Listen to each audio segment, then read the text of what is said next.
Hi, Sid. How you doing?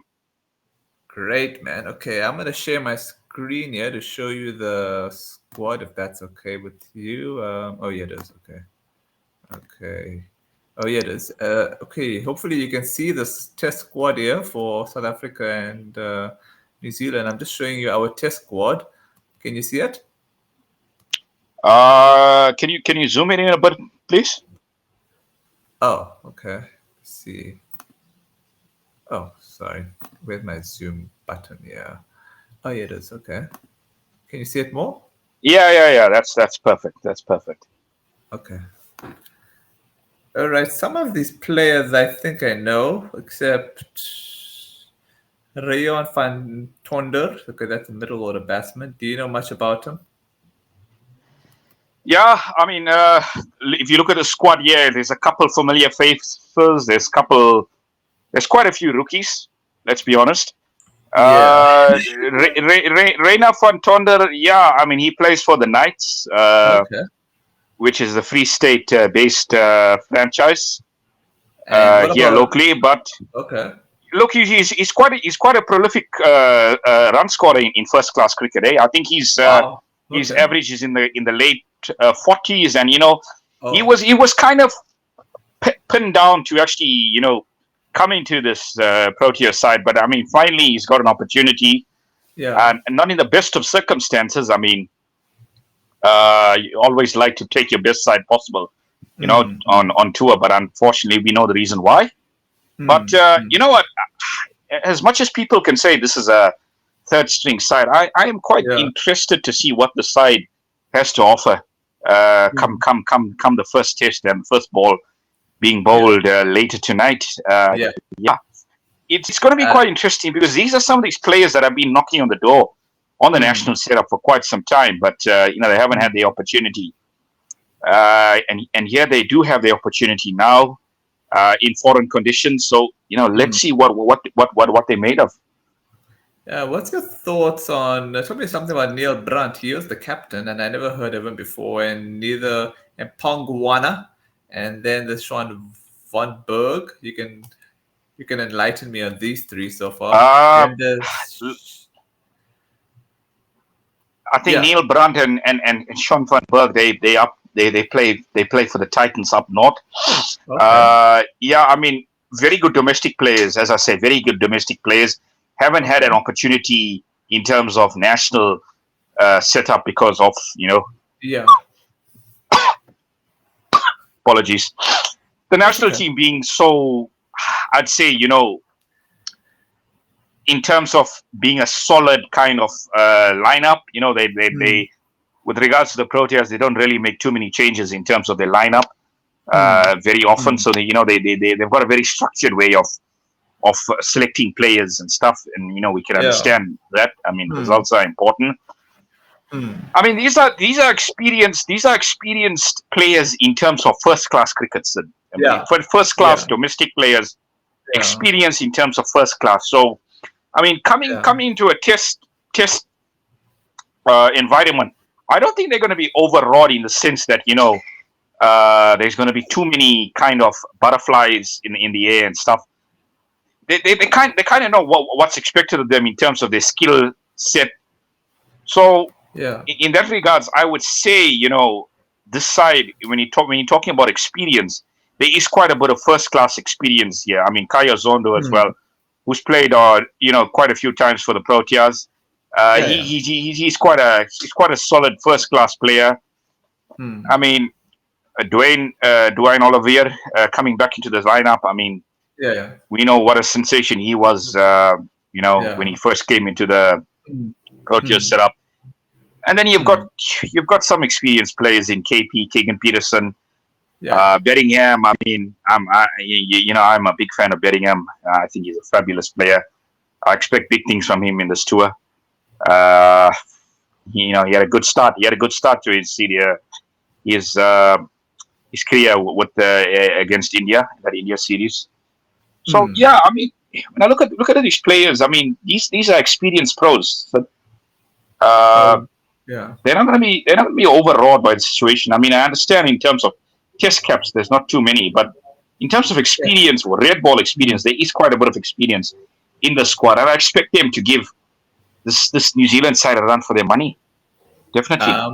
What's it? But can you enlighten me on these people like Ruan, Chepo, and Mpongwana? Even though if you look at that name Mpongwana, if you take out the Ana, or actually the NA, you're thinking of Pame and Bangwade. Yeah. I mean, look, there's a few players here that are not really familiar to the national setup. As you mentioned, Reina van Tonder, but I mean a prolific scorer up, in at the Free State franchise and Knights. I mean, great average. Neil Brandt, I think wicket-keeper batsman. I'll be very interested to see how his captaincy goes, because I mean they're really putting a lot of responsibility on him. Yeah, as a debutant, I probably think this is the first time that a debutant has actually been given the captaincy roles. I haven't really seen that before. So I mean, it is interesting. It is interesting, I'm just having a look at the rest of the squad. Yeah, I mean, Zubair Hamza. I mean, we know a bit of Zubair Hamza. We've seen him Zubair play previously for the Proteas. I mean, I think he's been one of the most unluckiest players in the setup, where he's always been picked and then dropped and picked and dropped. Hasn't been given that extended run. And I hope if he has a good time here in New Zealand, that he does actually get that extended run, because I think he deserves it. I mean, a lot of guys were talking about him, being the successor to Amla when Amla retired. That's big boots to fill. But I do wish him well, and I hope he does perform quite well. Dane Pitt, seen a bit of Dane Pitt previously for the Proteas. He had a few tests. I mean, they're up in Western Province. So he's down in the Cape.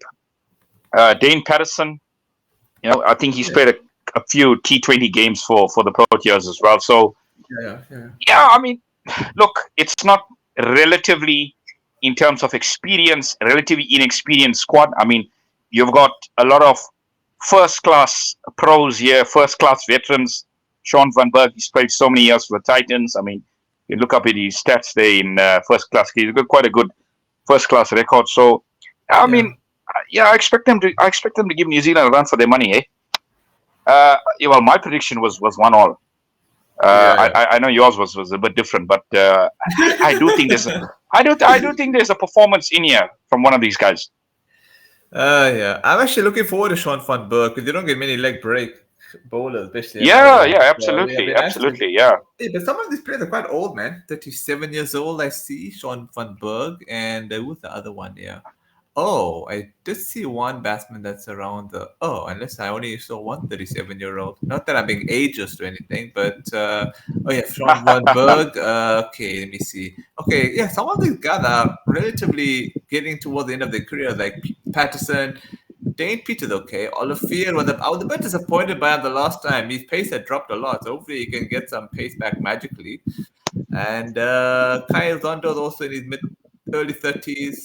Guy Peterson's okay. He's probably got 5 years left, and then I think let's look at the New Zealand squad quickly just to get this wrapped up. Who do you think will be the players to watch? Because most of the squad pretty much picks itself when you look at this list. Well, it picks itself, but it's predictable squad. They don't do many changes. You know this. Are you referring to the New Zealand side? Yeah, I mean, obviously Kane is a prize wicket in this team. Yeah. I mean, he's the backbone of this New Zealand side. I mean, if you can get him out, I think he's the glue that keeps that middle order going. And obviously Conway, opening the innings. Jameson, obviously, he's got a recall.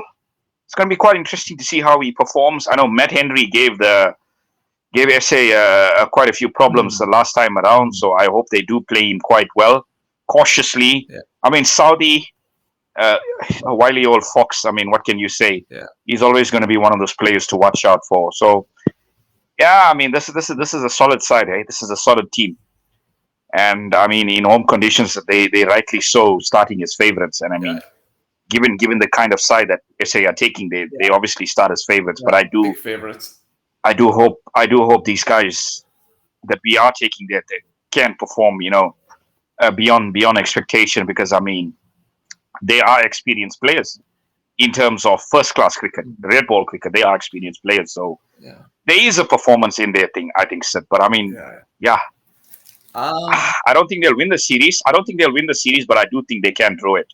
The only way I can see them winning a match is if the conditions are really green and if they bowl first, and if the bowlers get it right on the day, they bowl them out for, let's say, realistically under 200, and then they bat well, and then you win one out of those matches. But even then, I can see that New Zealand will be thinking it's their best chance to win. If they don't win now, I don't think they'll ever beat South Africa ever. So they got to, for their sake, win it.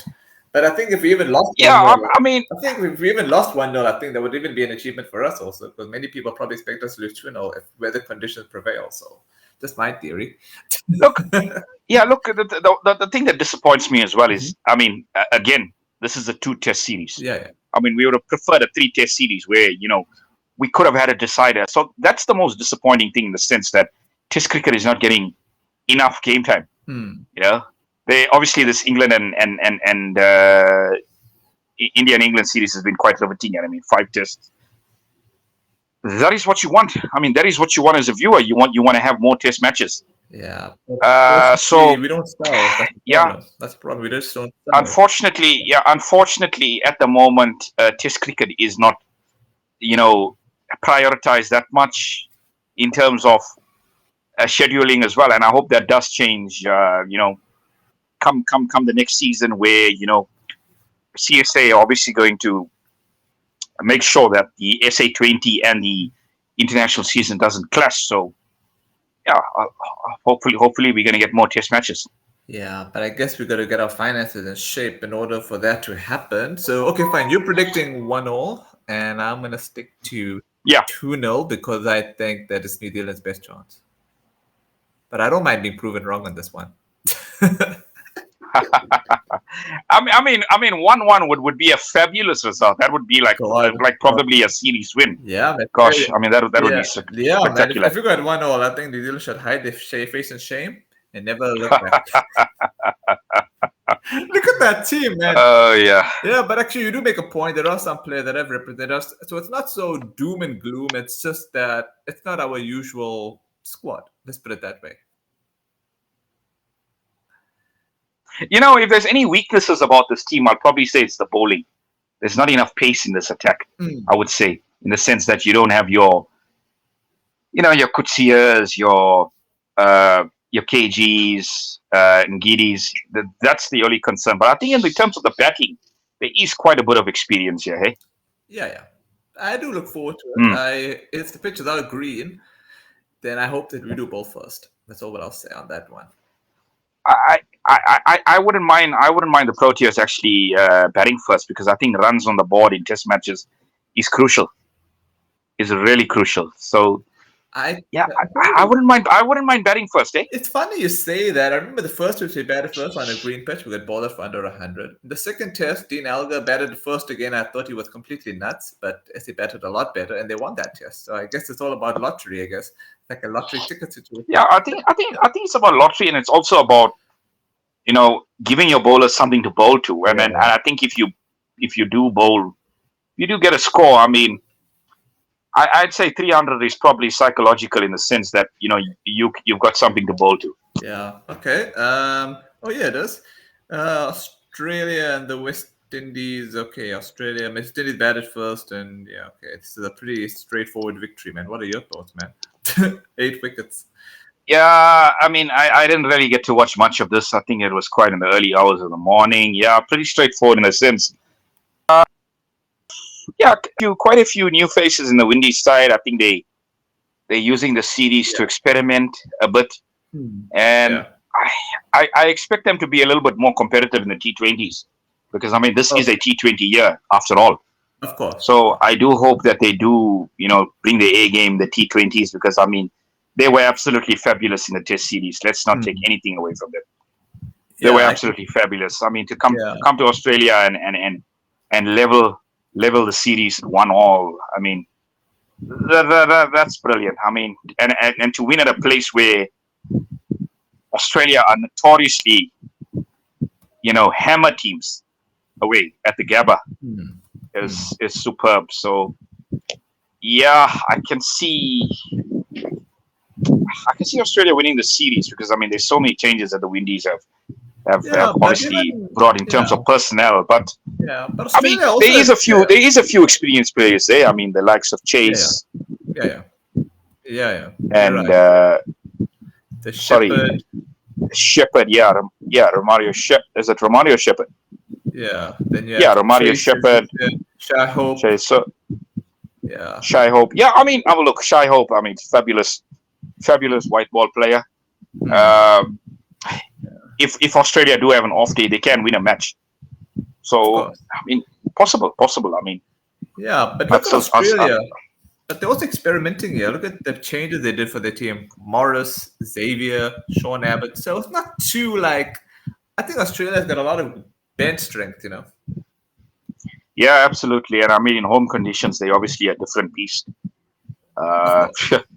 you really don't want to take you really don't want to underestimate them in home conditions. So yeah, I do hope that the T20 series is going to be a lot more competitive. Yeah, yeah, of course, of course. Yeah, I think, but this is just the first of three, if I can remember. So I think West Indies can still try and win one of those two. So at least if they lose 2-1, it's a lot better than losing 3-0. Yeah, no, absolutely. I kind of do fancy them to win a match on this tour, in the series as well, 2-1. So I'd say 2-1 on the balance because I mean Australia obviously they've just got a little bit more experience in sense of Hmm. I think their batting is a lot more experienced than West Indies. So Hmm. that's where I Hmm. kind of give them the edge. But I mean, if this was strength against strength, I mean, this would be quite a fascinating contest. Yeah, yeah, of course. Yeah, tomorrow Yeah, they're playing the second one actually in Sydney. So that could give West Indies some hope. It's not really it's more of a flattish type of pitch. So although, I mean, anything can happen there. yeah. I mean, if there's any ground in Australia that you want to bet on, it's Sydney. Definitely, Sydney is probably the best batting deck in the country, Hmm. and ODI as well. I mean, you can really see runs being scored there tomorrow. So I wouldn't be surprised if it's a very high scoring game as well. Yeah. Okay, so let's get to this final segment, I think. All right, India and England. It's been a riveting match so far. India got bowled out today for 396. I thought it was probably under par on this pitch so far, but they showed that their bowling is really awesome with Bumrah picking up 6 wickets, getting England out for 253, and yeah, they're going at over 5.6 runs and over with the lead of 171. What are your thoughts, man? Yeah, I mean, again, this has been quite a fascinating series. I mean, the Hmm. first game was a humdinger Hmm. that England won. The second game, look, there were moments in this game where England were threatening in that Hmm. in their first innings. But I Yeah. mean, the class of Bumrah showed up there. I mean, he was phenomenal with the ball. 6-4, 45, unbelievable. And then obviously the Indian innings. I mean, Jaiswal, this kid is classy. He's really Yeah. classy, and he showed his class, all his class in this innings. It was an absolute epic from him, Hmm. and I expect a lot more. Uh, I expect a lot more centuries from him, especially in home Hmm. conditions. Hmm. He seems to have gotten to grips with home conditions, and he's quite familiar with that. So yeah, this could be a long series for England if Jaiswal keeps on racking up the runs. But Yeah. I think the one concern for India is probably that middle order again. That middle Yeah. order. Yeah, Hmm. there are quite a few soft dismissals there. Uh, look, you're not always going to get off to a flyer. Your opening batsmen are not always going to score you runs. There's going to be Hmm. times where your middle order needs to step up, and I think Kohli is still missing in that middle order in the sense of Hmm. bringing that solidity going. So I mean, if he comes back into this lineup, India look a lot more formidable in terms of their batting lineup. You'll be back after this test match. That's what I'm Yeah, saying. I think if England don't win now, I think it's ominous sign. Because once Cody's back, your grave is dug by then, because he'll be back, he'll score runs, and then that's pretty much it, eh? Yeah, And I remember the last test series, England won the second test, India won the second test, and then they won the series. Look, the one thing about this England side is, the way they're playing, their approach. The approach is so positive, and you're not always going to get the results when you're being positive. But I just feel with them, what was the run rate? I like looking at 4.5 and over in that innings. Yeah. That's a lot. That's really quick in test matches. So it's been entertaining. And whatever India make, I expect this England side to go for it.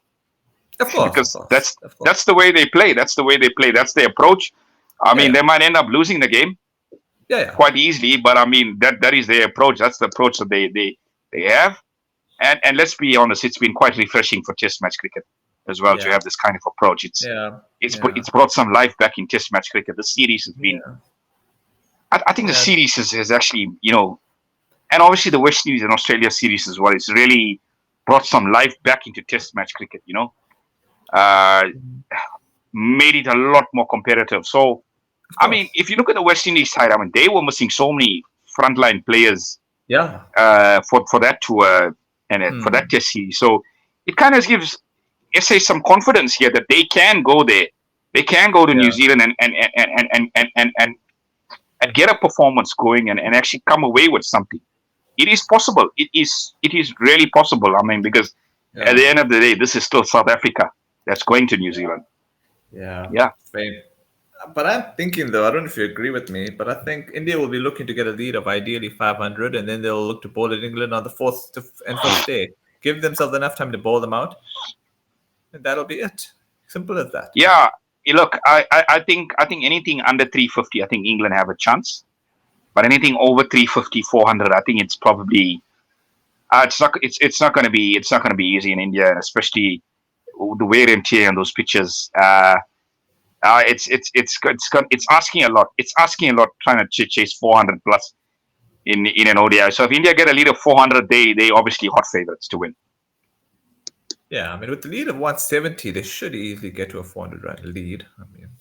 I don't see them doing that bad. Yeah, I think England have got to bowl superbly here to actually keep India anything down to. I don't think they want to chase more than 320. I believe 320 probably the most that they want to chase. But if it's anything more than that, then it's you're definitely looking at India here because that will be too many runs to chase in a 4th innings. No matter how quick you bat, no matter what kind of players you do have, it's just those pitches there, and with the turn that you're going to get, it's obviously going to be the pitch will be waiting. So spin is going to come into it. Reverse swing is going to come into it. It's just too much to contend with. Yeah. The funny story is from these 2 Test matches, I see that Bumrah's been the king. Hey, I don't think the spinners have really been that impactful. Maybe because the pitches haven't been so radical. So that's why when I saw England batting the way they did before lunch, I was like really panicky, and you could see what I was putting there. And then I realized I over panicked because India are in the lead. So that's pretty delightful. But I think the funny story about this, India could have been 1-0 in the series. I know Atherton, I told Hussain that India was sloppy, which I have to agree with them on. They really were sloppy. So I think they should be 1-0 up in the series, and we wouldn't be overpraising England. But now I think, but the spinners haven't been that bad. They've really been very competitive, and that's good, man. You always want a competitive series. Yeah, absolutely. And I got to give credit to the groundsman because I think the pitches have been quite good. The first test we had a great pitch. The second test as well. There is runs to be scored. We saw Crawley score some runs. We saw Stokes score some runs. So if you can get in here, you can score some runs. I think Joe Root has underperformed in the series for England. But he's a class player. He's probably one good innings away from getting back into form. So you can score runs on these wickets. I've been quite impressed with the way these pitches have been prepared, and I hope these pitches continue in terms of you know, the great thing about these pitches, the game can go the distance. Yeah. It's not going to end in a 2.5 days, 2 days, because that's not ideal for Test cricket. I Yeah. mean, Yeah. if you saw what Yeah. happened in Cape Town in that second Don't Test, I remind mean, me. that is something we don't want. That is something we don't want. So these pitches are Yeah. fabulous. These are the kind of Yeah. pitches that you want in Test match cricket. Yeah, I think Australia would be wishing that they were playing on these kinds of pitches when they were last in India, actually. But Australia's cricket has been a bit outdated, and England, the way what's I kind of funny. Australia used to play the way England were playing back in the day was Steve Warside batting at 4 and then over and above, or even at the very high threes. So it's kind of like a reversal of like transformation of teams. Not that I mind. It's just funny. Yeah, it is kind of funny because I mean, if England can play like this, and if they can go to Australia and play this kind of cricket, I think they that Ashes series could be quite interesting. You know, Hmm. for a long time that England have been there and gone to Australia and got Hmm. battered. Hmm. I think this time they probably might have an opportunity. They might have an Also. opportunity because Australia obviously going to be in a bit of a transition in the sense that there's no Warner anymore. Hmm. So that top order would probably be a little fragile. I mean, we're not sure in regards to the bowling, what their bowling lineup would be in 2 years' time. I mean, you Hmm. never know. You never know if Australia, one of those players, pull up. England have Hmm. an opportunity. They have an opportunity to go and compete there and win a Hmm. few Test matches in Australia, and that would be a great series if that were to happen. Yeah. Okay. I guess the only positive England can take if they have to chase anything over 400 is that they did make over 400 in the second innings of the first test. Although the irony is that had Pope not been dropped in the second innings, they probably wouldn't have had that big lead. So I think we pretty much can say, as you said, anything above 350, 400 plus, it's pretty much curtains for India. I mean, Yeah, for I think England. the Sorry, I Indian, mean, yeah, sorry. I That is for England. yeah, the Indian feeling was a bit sloppy in that first Test, hey, especially in that second innings of England. I think there were too many boundary balls, as you say, drop catches. That all can cost you. So, I mean, for England to have a chance here, they've got to bowl India out for like, I mean, quite cheaply, like around 150 if they are to win. And I mean, the way these two openers are going, it's not looking likely. And I think anything over 400, it's probably curtains. I can't see England winning that game, and I think it's kind of impossible to actually try and play out a draw because Yeah, it, England and draw. That's funny. there's one ball that has your number. There's one ball that has your number on it. Yeah. Okay. Any final words before we actually wrap off? Yeah, I mean, look, this game, the way it's going at the moment, I think it's probably India in cruise control here at the moment. I'd say another if they can double the lead, I think they're in the driver's seat here. So I can see them winning this game. It's going to take something special for England to actually come back into this Test match. Yeah, I am, as I said, I'm hopeful Hmm. that the Proteas can be competitive in New Zealand. And yeah, I'll stick to my prediction of 1-1. And yeah, our footballers are playing tonight. Bafana. They're playing the quarterfinals of the AFCON against Cape Verde. So I mean, all the best to the guys. Yeah, hope they do us proud because it's been quite a good tournament for them so far. Okay, go Bafana Bafana, go South Go Africa, Bafana. and go India. Yeah, yeah, Yeah. And go West absolutely. Indies in the rest of the series you all play. Have a good one, Sid. You too. Cheers. Cheers.